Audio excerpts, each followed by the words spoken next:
Baik, assalamualaikum warahmatullahi wabarakatuh.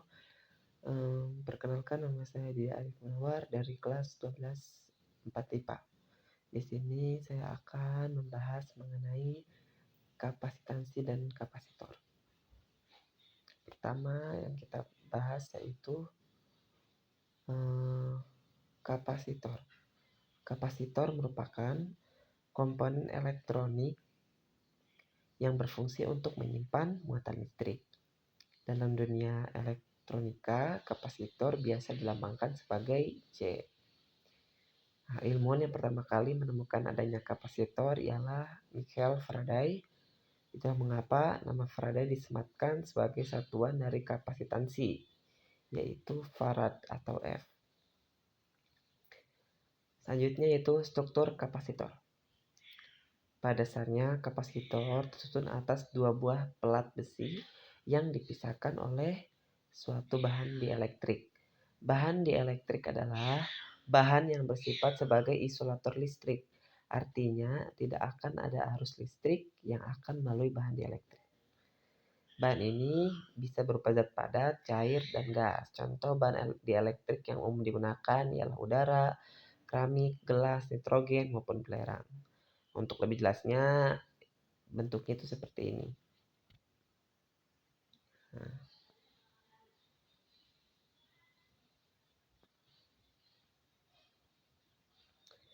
Nah, berdasarkan gambar tersebut terlihat pelat dihubungkan dengan sumber tegangan atau V. Muatan positif akan mengumpul di salah satu kaki elektroda plat P, muatan positif yaitu atau Q plus ya. Dilihat dari gambar juga. Dan muatan negatif akan mengumpul di kaki elektroda yang lain atau elektroda plat R. Nah, berarti Q min. Berlambangkan Q min. Nah, muatan positif dapat mengalir ke kutub negatif dan sebaliknya. Hal itu dikarenakan adanya bahan dielektrik yang mengisi celah antara plat sejauh atau D. Nah, jadi bahan dielektriknya itu mengisi plat antar plat yaitu sejauh D. Nah, yang simbol D ini. Nah, jika kapasitor mengalami konduksi, muatan-muatan tersebut akan menuju ke kutub yang saling berlawanan dengan cara memercik melewati bahan dielektrik. Selanjutnya yaitu kapasitas kapasitor. Nah, kapasitor berfungsi untuk menyimpan muatan. Lalu caranya untuk menentukan banyaknya muatan yang tersimpan itu seperti ini. Banyaknya muatan yang tersimpan berbanding lurus dengan beda potensial yang digunakan. Secara matematisnya bisa ditulis dengan Q sama dengan C dikali V. Di mana Q itu merupakan muatan listrik atau C, V itu beda potensial atau volt, dan C itu sama dengan kapasitor atau farad, atau mungkin kapasitansi. Di mana bersimbolkan C sama dengan epsilon 0 kali A per D. Dengan keterangan C0 itu merupakan kapasitansi kapasitor dalam udara atau F. Epsilon 0 itu permitivitas ruang hampa yang berlambang yang hasilnya itu 8,85 kali 10 pangkat min 12. Nah, itu suatu ketetapan ya. A itu merupakan luas keping sejajar bersimbol M kuadrat dan D itu jarak antar dua keping atau M meter. Untuk bahan dielektrik selain udara digunakan persamaan berikut. C sama dengan K dikali C0. Keterangan C itu merupakan kapasitor saat disisipi bahan dielektrik selain udara. C0 itu sama dengan kapasitas kapasitor di dalam udara atau F, dan K itu merupakan konstanta dielektrik yang nilainya lebih dari sama dengan 1. Dari beberapa persamaan di atas terlihat bahwa kapasitas kapasitor tidak hanya dipengaruhi oleh besarnya beda potensial, melainkan juga bahan dielektriknya. Lanjut yaitu energi kapasitor. Kapasitor merupakan komponen yang berfungsi untuk menyimpan mata listrik. Artinya, dalam kapasitor juga tersimpan energi listrik. Secara matematis, energi listrik yang dihasilkan oleh kapasitor dirumuskan sebagai berikut. W sama dengan setengah CV kuadrat sama dengan setengah Q. V sama dengan Q kuadrat per 2C. Dan keterangan W itu merupakan energi kapasitor, C itu merupakan kapasitas kapasitor, V itu beda potensial, dan Q itu sama dengan muatan listrik. Lanjut setelah itu ialah susunan kapasitor. Nah, susunannya seperti ini. Pertama itu ada susunan seri. Susunan seri ialah susunan secara berurutan pada kapasitor. Untuk lebih jelasnya, perhatikan gambar yang di bawah ini. Nah, cara berurutan. Jadi A, C, C, C, D. Jadi itu berurutan gitu.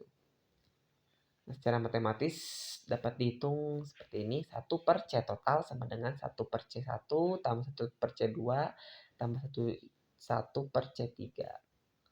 Nah, jadi C1 kita jumlahkan, C2 kita jumlahkan, dan C3 kita jumlahkan. Nah, untuk V totalnya itu VAB ditambah VBC tambah VCD.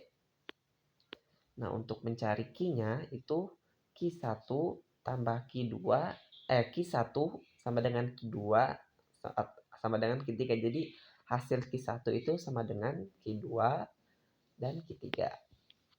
Nah, untuk susunan paralelnya nih. Susunan paralel adalah susunan kapasitor dengan cara berjajar. Berjajar, seperti C1, C2 berjajar ya. Atau kita lihat seperti ke bawah. Nah, untuk persamaan berlaku itu rumusnya seperti ini.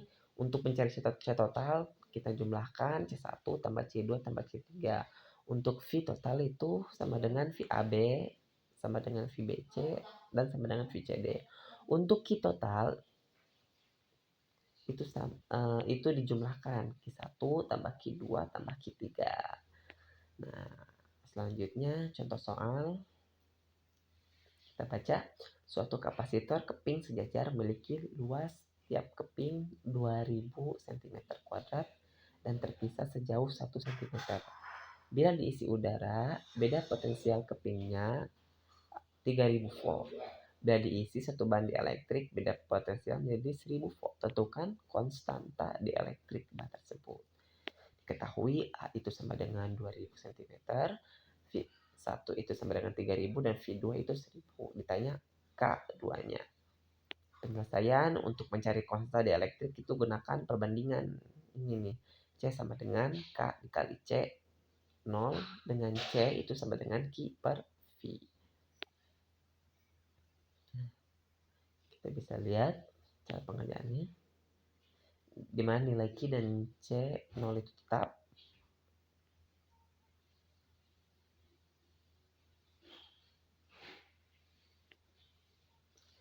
Q per K1 kali C0 per K2 kali C0. Atau kita bisa tulis 1 per K.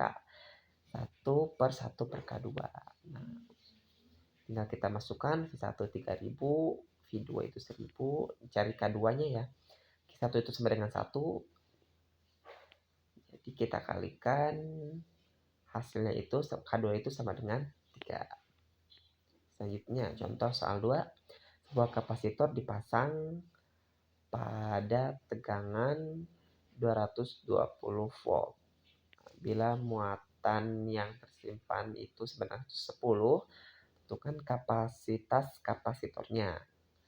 Nah, diketahui V sama dengan 220, muatan itu sama dengan 110. Ditanya C. C sama dengan Q per V. Berarti Q-nya itu 110 per 220 sama dengan hasilnya 0,5. Contoh soal 3.